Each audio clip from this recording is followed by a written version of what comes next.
இப்போல்லாம் ஒரு படம் வந்து லீவு நாள் பார்த்து தான் ரிலீஸ் பண்ணுவாங்க. எந்தெந்த லீவு நாள் அப்படின்னு பார்த்து, அந்தந்த லீவு நாளுக்கு ரிலீஸ் பண்ணுவாங்க. அப்போ தான் வந்து ஒரு கொண்டாட்டமாக இருக்கும். இப்போல்லாம் எப்போ வேணாலும் ரிலீஸ் பண்ணிக்கோங்க.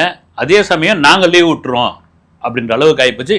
இப்போ நிறைய நிறுவனங்கள் ஐடி கம்பெனிங்கெலாம் பார்த்தீங்கன்னா கூலி படத்திற்காக அந்த ஃபஸ்ட் டே ஃபஸ்ட் ஷோ அல்லது 2வது காட்சி, மதிய காட்சி, ஈவினிங் காட்சி ஏதோ அவங்க கம்பெனி ஸ்டாஃப்ஸ் போய் பார்க்குறதுக்காக பல்க் புக்கிங் செய்து அவங்களுக்கு ஒரு கொண்டாட்டமாக இருக்கட்டும் அப்படின்றதுக்காக ஒட்டுமொத்தமாக பல கம்பெனிகள் வந்து லீவ் விட்டுருக்காங்க. எவ்வளோ பெரிய விஷயம் பாருங்க வந்து. அப்போதான் சொல்கிறது வந்து ஒரு பண்டிகை நாளில் ஒரு தீபாவளி, பொங்கல் இந்த மாதிரி நாளில் தான் வந்து ஒரு பெரிய ஹீரோவுடைய படம் வரும் வந்து அந்த லீவு நாளை ஒட்டி போய் இன்றைக்கி வந்துக்கிட்டு இருக்கு. ஆனால் ஒரு ஹீரோவுக்காக ஒரு ஹீரோயினுடைய படத்திற்காக பெரும்பான்மையான நிறுவனங்கள் லீவ் விடுறாங்க அப்படின்னா அது ரஜினிகாந்துக்கு மட்டும்தான் அது நிகழும். அதுதான் இன்னொரு 3 நாள் இருக்குது. 3 நாளுக்காக வெயிட்டிங். ஏற்கனவே இந்த புக்கிங் தான் பெரிய அளவில் ஓடிக்கிட்டு இருக்கு. புக்கிங் வந்து எனக்கு தெரிஞ்சு பார்த்தீங்கன்னா அந்த ப்ரீ புக்கிங் ஒரு 100 கோடி அடிச்சிட்டோம் அப்படின்னு எல்லாம் சேர்த்து 100 கோடி அடிச்சிடணும். இன்னும் ஆந்திராவும் தெலுங்கானாவும் ஓப்பன் பண்ணல. அங்கே என்னென்னா இந்த வார் 2 வந்து ப்ரீமியர் ஷோ முன்னாலே புதன்கிழமை நைட்டே ப்ரீமியர் ஷோ போடுறதா அவங்க ரெடி ஆகிட்டு இருக்காங்க.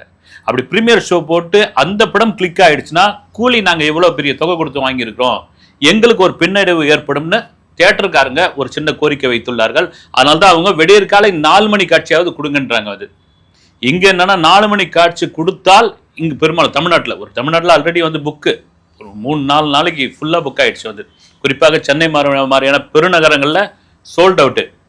ஒருவேளை ஆந்திராவிலே தெலுங்கானாவில் 3-4 மணிக்கு அந்த ஷோவை கொடுத்துட்டா ரிசல்ட் தெரிஞ்சு போயிடும். கண்டிப்பாக அது ரிசல்ட் தெரிஞ்சால் கூட இங்கே ரைட் ஓகே.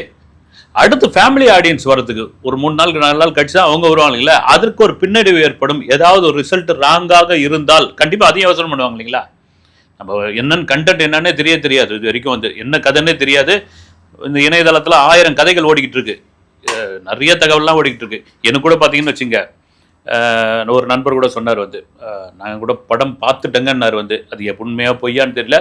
ஆனால் அவர் சொன்னது நம்பகத்தன்மையாக சில விஷயங்கள்லாம் இருந்தது. இன்ட்ரோல் பிளாக் தெரிக்கிற மாதிரி இருக்கும். இன்ட்ரோல் பிளாக்கு பிறகு வெறும் ஆக்ஷன்லேயே தான் ஓடிக்கிட்டு இருக்கோம். ஒரே பார்த்தீங்கன்னா ரத்த கலரியாக இருக்கும் அப்படின்னாரு.